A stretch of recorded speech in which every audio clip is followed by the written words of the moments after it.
The emergency room's fluorescent lights made everything look worse than it was. Or so Isabella Romano tried to tell herself, as she sat on the paper-covered examination table, wincing as the nurse cleaned the cut above her eyebrow. "You're going to need stitches for this one, hun," the nurse said softly, her eyes full of that pitying look Isabella had grown to despise. "The doctor will be in shortly." Isabella nodded, not trusting her voice.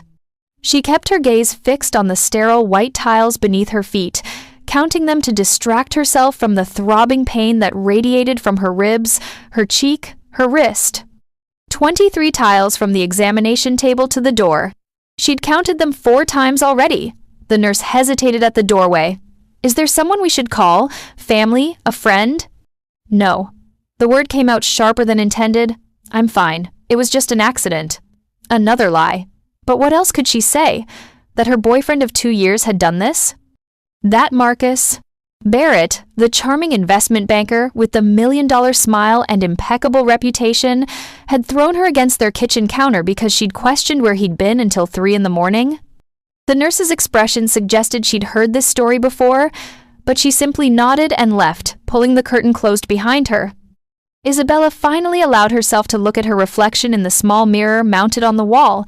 The woman staring back was barely recognizable. Her left eye was swollen, nearly shut, already turning a deep purple. Blood had dried in her dark hair. Her bottom lip was split. She looked like someone who'd lost a fight, which she supposed she had. Her phone buzzed in her purse. She didn't need to check it to know it was Marcus, probably with another tearful apology, another promise that it would never happen again. They'd been through this cycle 3 times before, each incident worse than the last. But this time was different. This time, she'd actually left. She'd grabbed her purse and run, and she wasn't going back. "Miss Romano?" A doctor pushed through the curtain, clipboard in hand. He was young, with kind eyes behind wire-rimmed glasses. "I'm Dr. Patterson. Let's take a look at you."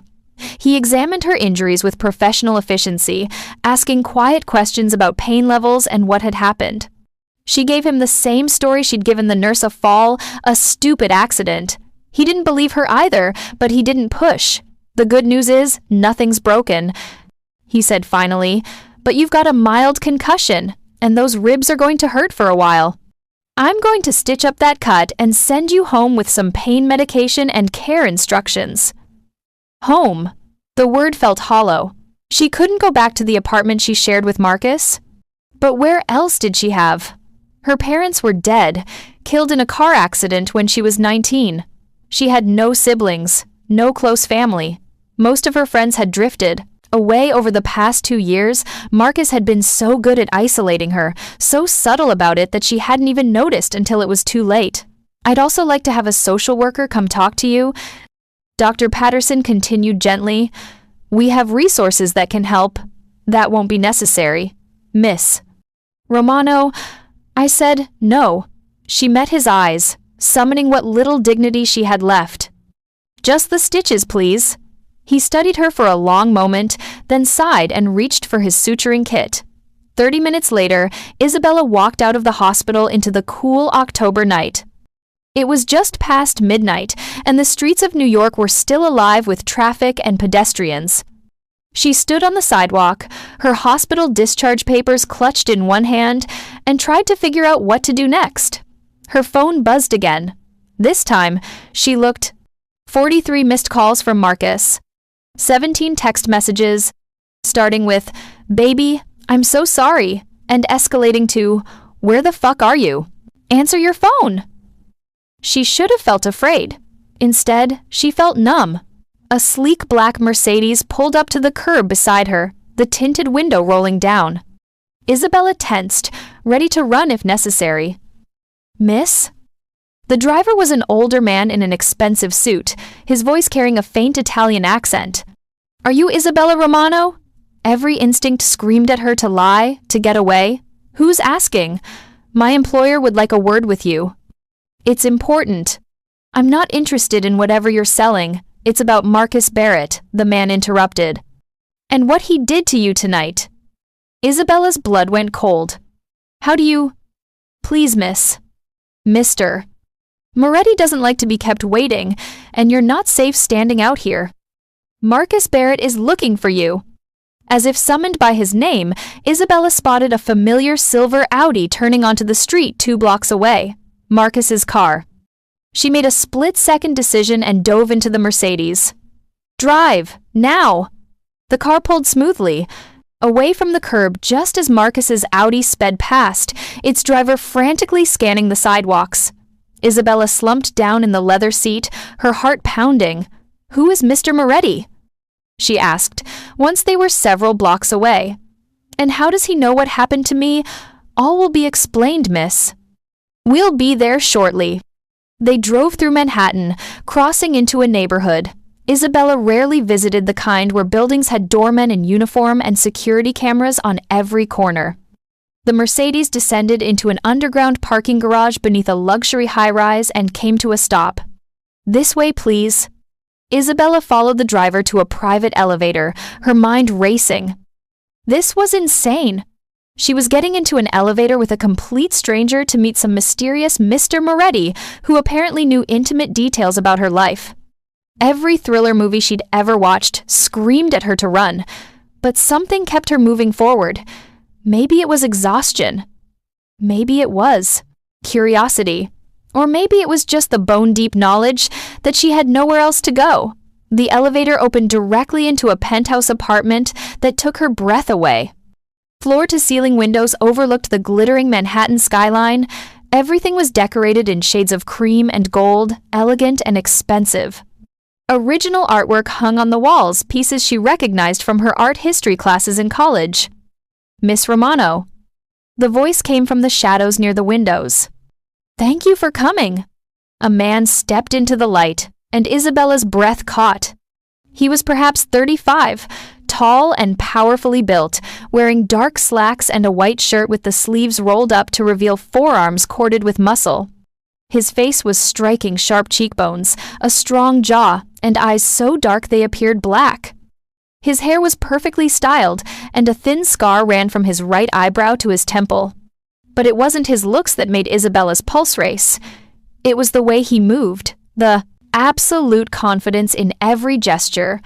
This was a man who commanded rooms without effort, who made decisions that changed lives without hesitation. This was a dangerous man. "I'm Dante Moretti," he said, moving closer.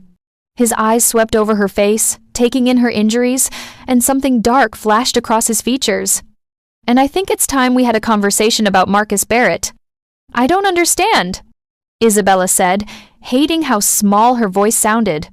"Who are you? What do you want with me?" Dante poured 2 glasses of amber liquid from a crystal decanter and offered her one. When she hesitated, he took a sip from both glasses. "Not poisoned, just very expensive scotch. You look like you could use it." She accepted the glass with shaking hands and took a small sip. The scotch burned going down, but the warmth that spread through her chest was oddly comforting. "Marcus Barrett works for me," Dante said, settling into a leather armchair and gesturing for her to sit, or rather, he worked for me until about 6 hours ago, when I fired him for embezzling $2 million from one of my companies. Isabella sank onto the sofa across from him. "Marcus is an investment banker." "Marcus is many things, most of them lies." Dante's voice was calm, almost gentle, but there was steel underneath. "He's been stealing from me for months. I confronted him this evening, and he became agitated. I had him followed, which is how I learned he took his frustrations out on you." The room seemed to tilt. Isabella gripped her glass tighter. "You had him followed to our apartment?" "For business reasons, yes. What I witnessed through my surveillance team was unacceptable." Dante leaned forward, his dark eyes intense. "No one who works for me, former or otherwise, is permitted to harm innocent people. It's bad for business and offensive to my principles." "So what? You brought me here out of the goodness of your heart?" Isabella couldn't keep the bitterness from her voice. "Forgive me if I find that hard to believe." Something like approval flickered across Dante's face. "Smart. You're right to be suspicious. I brought you here for 3 reasons. First, Marcus is currently tearing the city apart looking for you, and he's not in a rational state of mind. You're safer here than anywhere else. Second, I wanted to look you in the eye and tell you that what happened to you tonight will not stand. And third, he paused, studying her with an intensity that made her want to squirm. Third, I wanted to ask you a question. Isabella set down her glass before she could drop it. What question? Dante stood and walked to the windows, his hands clasped behind his back as he gazed out at the city. When he spoke, his voice was quiet but clear. Who did this to you, Isabella? She blinked. You already know it was Marcus. That's not what I'm asking. He turned to face her, and there was something almost tender in his expression, tender but terrible. Like a father, looking at a wounded child and deciding who must pay. I'm asking you to say it, out loud, to name him. Because once you do, once you tell me that Marcus Barrett did this to you, I'm going to go find him. And by sunrise, every man in this city who thinks it's acceptable to raise his hand to a woman will fear for his life. The words hung in the air between them, heavy with promise and threat. Isabella stood on shaking legs, her stitched eyebrow throbbing, her ribs aching with every breath. She looked at this stranger, this dangerous man who had somehow inserted himself into her worst night, and she realized she stood at a crossroads. She could lie. She could protect Marcus, make excuses like she'd been doing for months. She could walk out of here and disappear, start over somewhere new, pretend none of this had happened. Or she could tell the truth. His name is Marcus Barrett, she said, her voice growing stronger with each word. And yes, he did this to me. He's done it before. And if I go back to him, he'll do it again. Dante nodded slowly, something settling in his expression, a decision made, a course set. Thank you for your honesty. He pulled out his phone and made a call. Find Marcus Barrett. Bring him to the warehouse. Tonight. He ended the call and looked at Isabella. You'll stay here for now. You'll be safe and you'll be cared for. My housekeeper will show you to a guest room. What are you going to do to him? Isabella asked, though part of her didn't want to know. Dante's smile was cold. I'm going to have a conversation with Mr. Barrett about respect, consequences, and the error of his ways. Don't worry, he'll survive. But he'll never raise his hand to anyone again. An elegant woman in her 50s appeared from a side door, the housekeeper, presumably. Come with me, dear, she said kindly. Let's get you settled. Isabella followed, but paused at the doorway and looked back at Dante. Why are you doing this? Really? For a moment, this dangerous mask slipped, and she saw something raw in his eyes. Old pain, old rage. Because someone should have asked my mother that question, he said quietly. And no one did. Then the mask was back, and he turned away, already making another call. Isabella let the housekeeper lead her down a hallway to a beautiful guest room with a king-sized bed and an ensuite bathroom. She was shown where everything was, offered food and drink, and left alone with instructions to rest. But Isabella couldn't rest. She stood at the window of her room, looking out at the city lights, and wondered what she'd just set in motion. By sunrise, Dante had said, every man in the city would fear for his life. What kind of man could make that promise? And more importantly, what kind of man could keep it? Isabella woke to sunlight streaming through floor-to-ceiling windows and, for a blissful moment, forgot where she was. Then the pain in her ribs reminded her, and the events of the previous night came, flooding back. Marcus, the hospital, Dante Moretti. She sat up carefully, wincing at the stiffness in her body. Someone had left a tray on the bedside table, fresh coffee, pastries, orange juice, and a small vase with a single white rose. Beside it was a note in elegant handwriting. Join me for breakfast when you're ready. D.M. Isabella showered carefully, avoiding the stitches above her eyebrow. The bathroom was stocked with everything she could possibly need, expensive toiletries, fresh towels, even a robe that fit perfectly. When she emerged, she found that someone had laid out clothes for her on the bed. Designer jeans, a soft cashmere sweater, undergarments still in their packaging, all in her size. The attention to detail should have been comforting. Instead, it unnerved her. How much did Dante Moretti know about her? She dressed and made her way back through the penthouse, following the scent of coffee and bacon. She found Dante on a terrace she hadn't noticed the night before, sitting at a glass table laden with breakfast foods. He was reading something on a tablet, dressed in a charcoal suit that probably cost more than her monthly rent. He looked up as she approached, his dark eyes assessing. "How are you feeling?" "Like I got hit by a truck." Isabella sat down across from him, accepting the coffee he poured for her. "Thank you for the clothes, and for letting me stay. It's the least I could do." He set down his tablet. "I trust you slept well?" "Better than I expected." She took a sip of coffee. It was perfect, exactly how she liked it. "What happened last night, after I went to bed?" Dante's expression darkened. Marcus Barrett is currently in police custody. He was arrested at approximately 4 this morning for assault, embezzlement, and several other charges that will keep him occupied for quite some time. Police custody? Isabella frowned. "I thought you said you were bringing him to a warehouse." "I did. We had a conversation. Then I called the police?" Dante's smile was thin. "I'm a businessman, Isabella, not a vigilante. The law has its uses. But you said by sunrise every man in the city would fear for his life. And they do. Or at least, the ones who matter." He leaned back in his chair, studying her. "You see, Marcus Barrett wasn't just stealing from me. He was part of a larger network of men who thought they were untouchable because of their wealth and connections. Last night I made some calls. By the time the sun came up, 15 men had been arrested, 23 more had lost their jobs, and several prominent board members had been forced to resign. All of them had one thing in common." Isabella's coffee cup paused halfway to her lips. "What?" "They all hurt women. Wives, girlfriends, employees.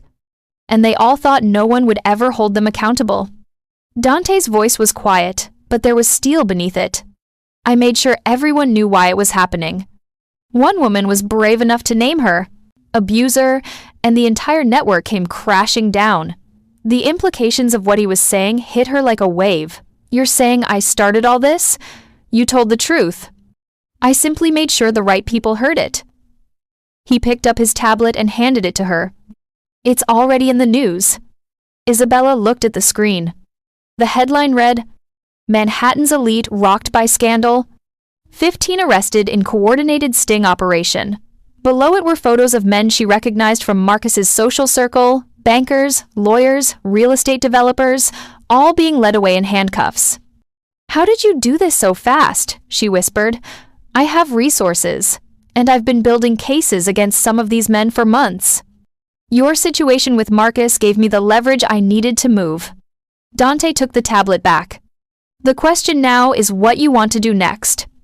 Isabella set down her coffee cup, her hands trembling slightly. "What do you mean?" "Marcus will likely try to post bail. His family has money and connections. You'll need protection, at least until the trial. You'll also need somewhere to stay. I assume you're not planning to return to the apartment you shared with him." The thought of going back there made her stomach turn. "No. Never." "Then you have options. I can arrange a hotel, a new apartment, security, or..." He paused, choosing his words carefully. "You can stay here. At least temporarily. This building has excellent security, and my staff is discreet." "Why would you do that?" "You don't even know me. I know enough." Dante's gaze was steady. "I know you're a graphic designer who graduated from Parsons with honors. I know you lost your parents young and put yourself through school with scholarships and 3 part-time jobs. I know you're talented, resourceful, and far stronger than you give yourself credit for. And I know that you deserve better than what Marcus Barrett gave you." Isabella stared at him. "You had me investigated. I had Marcus investigated. You were part of that investigation." He didn't apologize. "In my world, information is currency. I don't make decisions blindly. Your world." Isabella laughed, but there was no humor in it. "What exactly is your world, Mr. Moretti?"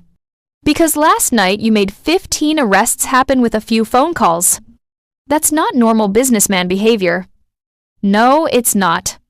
Dante stood and walked to the terrace railing, looking out over the city. My family has been in New York for 4 generations. We've built businesses, made investments, formed alliances. We move in circles where power is everything and weakness is fatal. Some people call us criminals. Others call us entrepreneurs. The truth, as always, is somewhere in between. You're in the Mafia. It wasn't a question. That's such a crude term. He turned back to her, and there was something almost amused in his expression.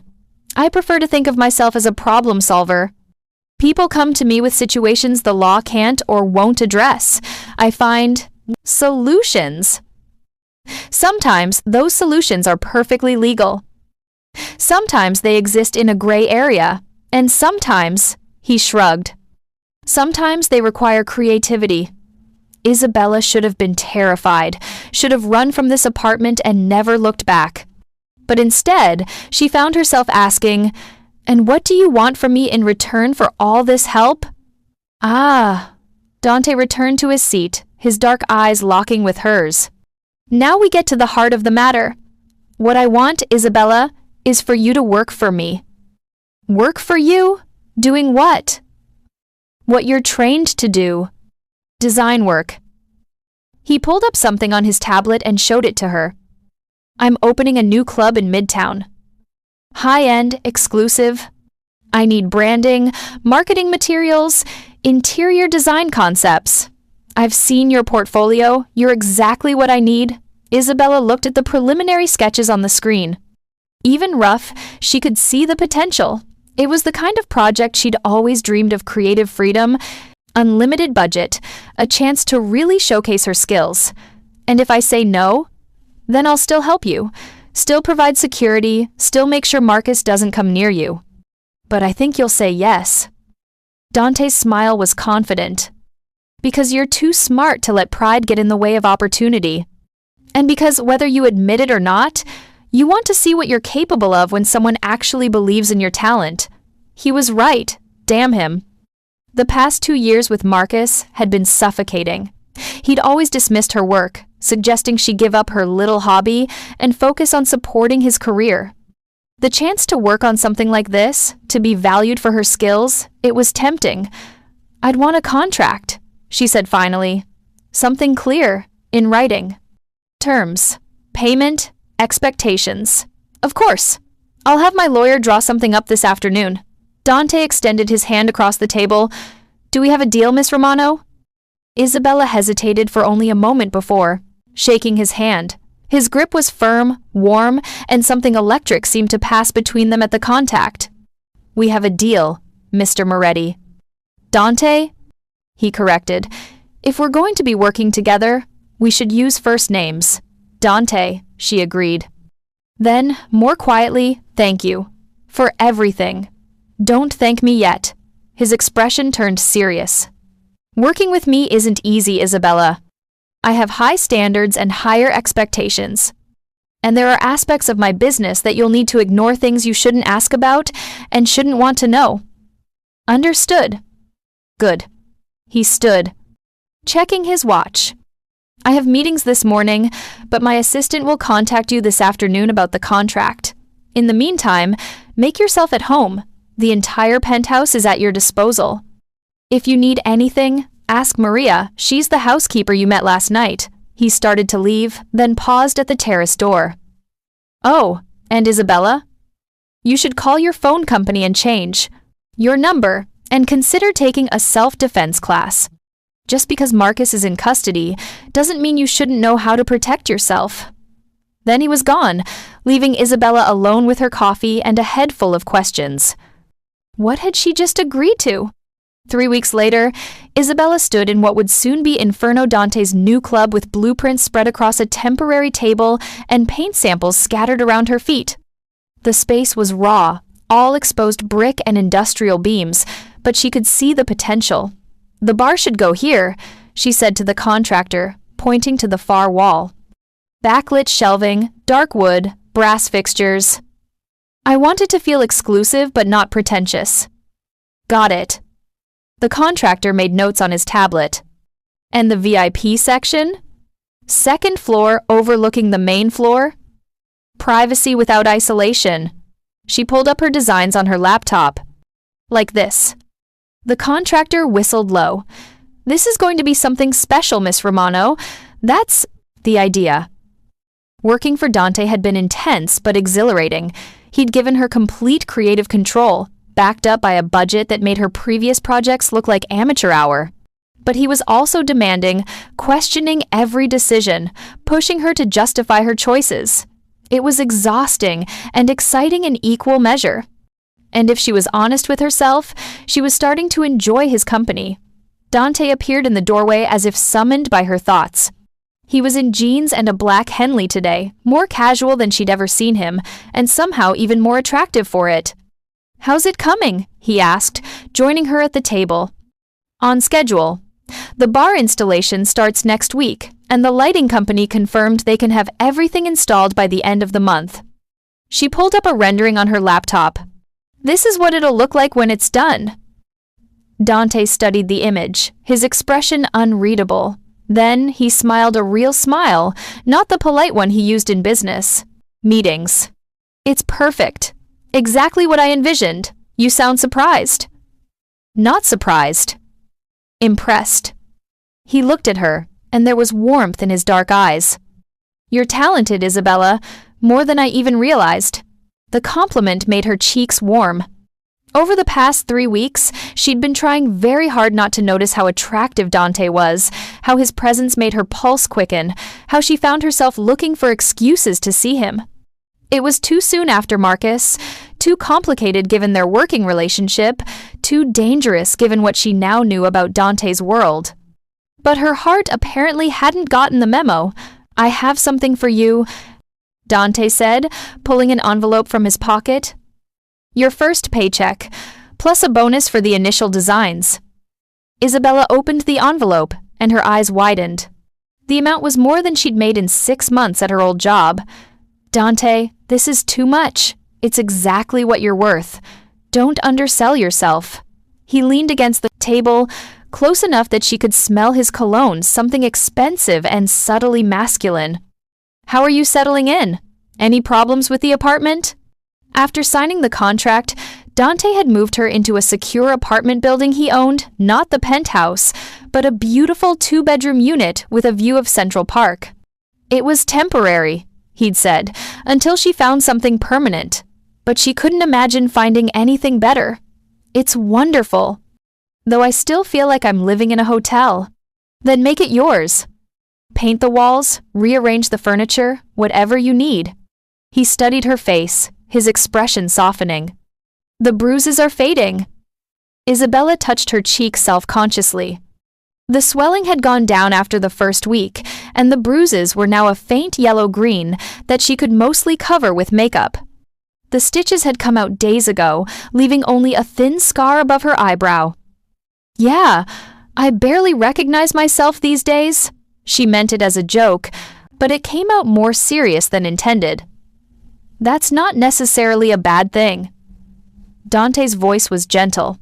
"Sometimes we need to shed our old skin to become who we're meant to be." Before she could respond, his phone rang. He glanced at the screen and frowned. "I need to take this." "I'll see you tonight?" "Tonight?" "Dinner."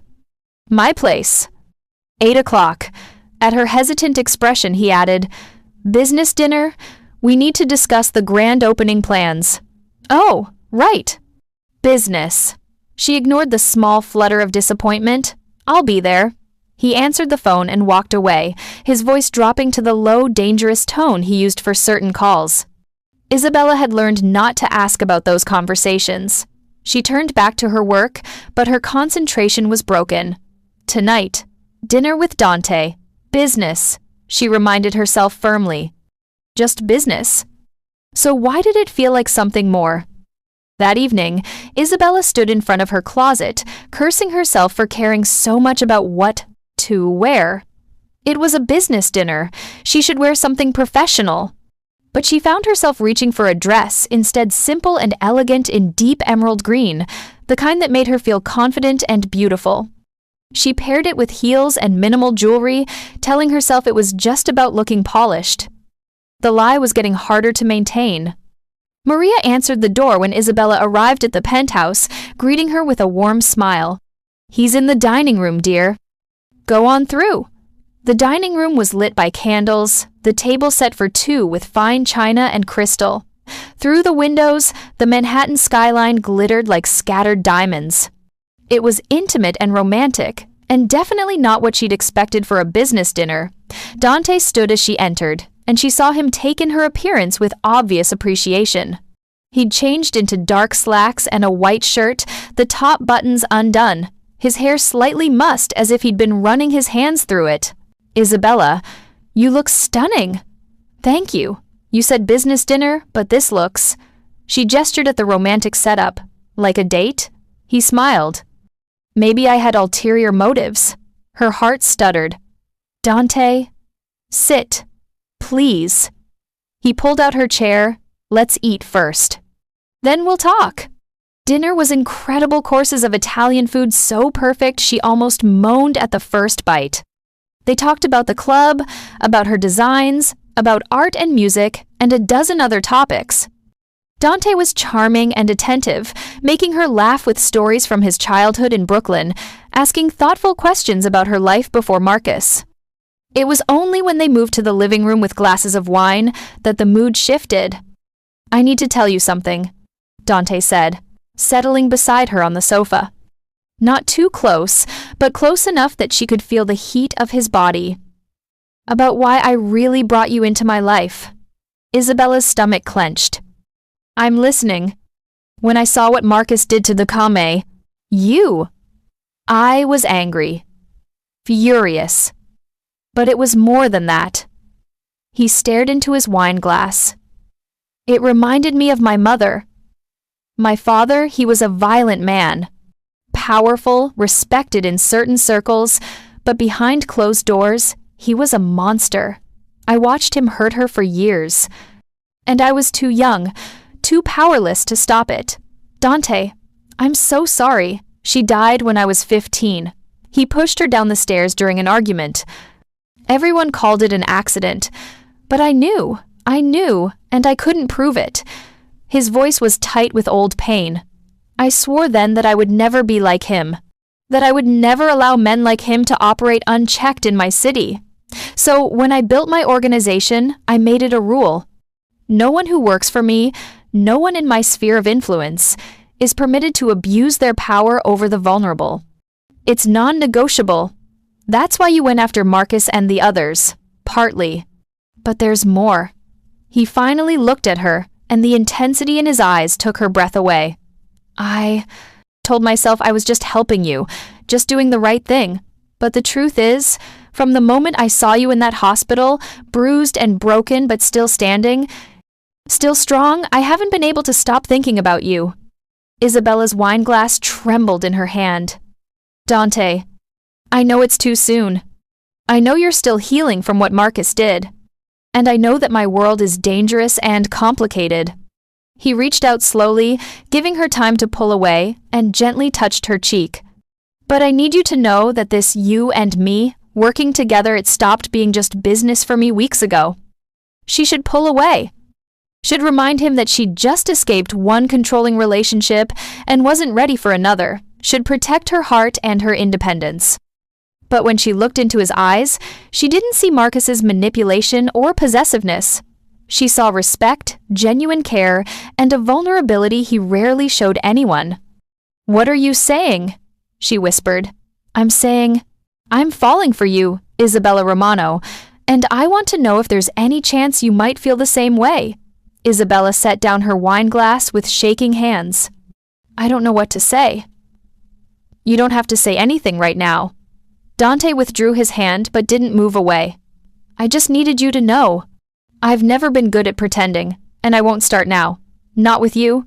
It's not that simple." She stood, needing space to think. 3 weeks ago, I left an abusive relationship. I'm still dealing with the trauma of that. And now you're telling me you have feelings for me? She turned to face him. How am I supposed to trust my judgment? How do I know this isn't just another mistake? Dante remained seated, his expression calm. You don't. Trust is earned, not given. But I can promise you this, I will never raise my hand to you. I will never try to control or diminish you. And if you decide you don't want this, if you want to keep our relationship strictly professional, I'll respect that completely. Your job isn't contingent on your feelings for me. And if I wanted to quit, walk away from all of this, then I'd make sure you had references, contacts, and enough money to get started somewhere else. You're not trapped here, Isabella. You never were. She searched his face for any sign of deception, but found only sincerity. I need time to think about this. Take all the time you need. Isabella grabbed her purse and headed for the door, then paused. For what it's worth, I feel it too. This pull between us, but I'm scared, Dante. I'm scared of making another mistake, of losing myself again. Then don't give me an answer until you're sure. Until you trust yourself again. He stood, walking her to the elevator. Whatever you decide, I'll accept it. The elevator ride down felt longer than it should have. Isabella's mind was racing, her emotions a tangled mess. She was attracted to Dante, that much was undeniable. But was it real? Or was it just gratitude? Was she drawn to his strength? Or was she repeating old patterns? She needed perspective. She needed to talk to someone who knew her before Marcus, before Dante, before everything got so complicated. Back at her apartment, Isabella did something she hadn't done in over a year. She called her college roommate, Sophie. Bella? Oh my God, is that really you? Sophie's voice was surprised and delighted. I've been so worried. I tried calling, but your number was disconnected. I know. I'm sorry. I should have reached out sooner. Isabella sank onto her couch. Sophie, I need to talk to someone. Are you free? For you? Always. What's going on? For the next hour, Isabella poured out everything. Marcus and the abuse, Dante and his rescue, the job and the apartment, and the complicated feelings growing between them. Sophie listened without interrupting, the way she always had. Okay, Sophie said, when Isabella finally ran out of words. I have thoughts. I was hoping you would. First, I'm proud of you for leaving Marcus. That took incredible courage. Second, this Dante guy sounds either like a fairy tale or a huge red flag, and I honestly can't tell which. That's my problem too.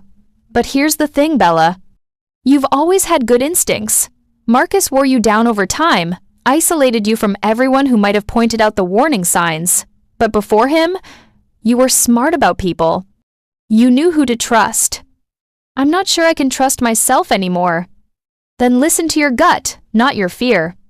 When you're with Dante, how do you feel? Not the attraction, not the gratitude underneath all that. How does he make you feel? Isabella thought about it. She remembered Dante questioning her design choices, pushing her to defend her decisions not to undermine her, but to make her work stronger. She remembered him asking for her opinion on business matters, actually listening to her answers. She remembered the way he'd stepped back tonight, giving her space and choice. Safe, she said finally. Valued. Like I'm a partner, not a possession. That's your answer then. But Bella? Sophie's voice turned serious. Take it slow. You're right to be cautious. Give yourself time to heal, to remember who you are outside of any relationship. And if this Dante is worth it, he'll wait. They talked for another hour, catching up on 2 years of lost friendship. When Isabella finally hung up, she felt lighter than she had in months. She knew what she needed to do. The next morning, Isabella arrived at the club early. Dante was already there, reviewing paperwork with his contractor. He looked up as she approached, his expression carefully neutral. Good morning. Morning. She took a breath. Can we talk, privately? He led her to what would eventually be his office, closing the door behind them. Did you think about what I said? I did. And I talked to a friend, someone who knows me well. Isabella met his eyes. I'm attracted to you, Dante. And I think this could be something real. But I'm not ready yet. I need time to heal, to figure out who I am now. To trust myself again. She saw disappointment flicker across his face, but he nodded. I understand. I'm not saying no, she continued quickly. I'm saying not yet. I want to keep working together, keep getting to know each other. But as friends for now. Can you accept that? Yes. His answer was immediate.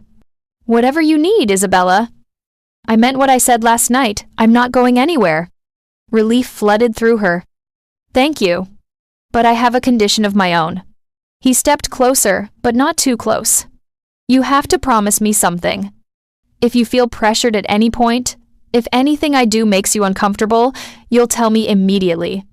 And if you decide you don't want this, that you just want to be colleagues, you'll be honest about that too. I promise. Good. He smiled, and some of the tension left his shoulders. Now, shall we get back to work? That bar isn't going to install itself. They fell into their routine, discussing details and making decisions, but something had shifted between them. The uncertainty was gone, replaced by an understanding. They were building something, maybe a relationship, maybe just a deep friendship. Either way, they were building it honestly, without games or manipulation. For the first time in years, Isabella felt like she was exactly where she was supposed to be. 2 weeks later, Isabella was working late at the club, finalizing some last-minute details, when her phone rang. Unknown number. She almost didn't answer, but something made her pick up. Hello? Isabella. The voice on the other end made her blood run cold. We need to talk. Marcus, how did you get this number? You're supposed to be in jail. I posted bail, and I have friends who know how to find information. His voice was calm, almost pleasant, which somehow made it worse. I've been watching you, Bella. Saw you with your new boyfriend, Dante Moretti. Do you have any idea who he really is? I know exactly who he is. Do you? Do you know about the racketeering charges they couldn't make stick 3 years ago? The witnesses who disappeared? The bodies that turned up in the Hudson? Marcus laughed. You left me because I pushed you around a little, and now you're shacking up with a real criminal. That's rich. Isabella's hand tightened on her phone. What do you want, Marcus? I want you to come back. Drop the charges. Tell the DA you lied. We can fix this, Bella. I'll get help, go to therapy, whatever you want. Just come home. No. His voice hardened. You think Moretti will protect you? You think he cares about you? He's using you, just like he uses everyone. And when he's done, you'll be alone again. At least I loved you. That wasn't love, Marcus. That was control. Isabella's voice was steady now, all fear gone. And I'd rather be alone than go back to you. You're making a mistake. She hung up and immediately called Dante. He answered on the first ring. Isabella, what's wrong? Marcus called me. He posted bail. He knows about us, about the club Dante. He's been watching me. Where are you right now? Still at the club.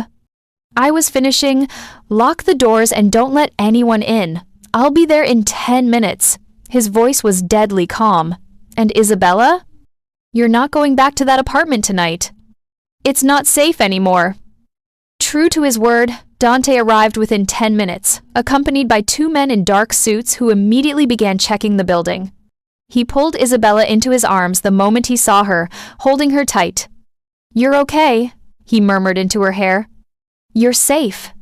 He said he's been watching me. What if he won't get near you? I promise. Dante pulled back, his hands on her shoulders. But we need to take this seriously. Marcus violated his bail conditions by contacting you. We'll report it, get his bail revoked. And in the meantime, you're staying with me. Dante, not negotiable. My penthouse has better security than Fort Knox. He softened his tone. Please, Isabella. Let me keep you safe. She wanted to argue, to insist she could take care of herself. But the fear in Marcus's voice, that undercurrent of rage barely held in check, had shaken her more than she wanted to admit. Okay, she whispered. Just for a few days. But as Dante led her out to his car, his hand protective on her back, Isabella couldn't shake the feeling that Marcus's call had changed something fundamental. The safety she'd been building, the new life she'd been creating, it all felt fragile suddenly, and she couldn't help but wonder what Marcus knew about Dante that she didn't. What secrets was Dante keeping? And when they finally came to light, would she still feel safe in his arms?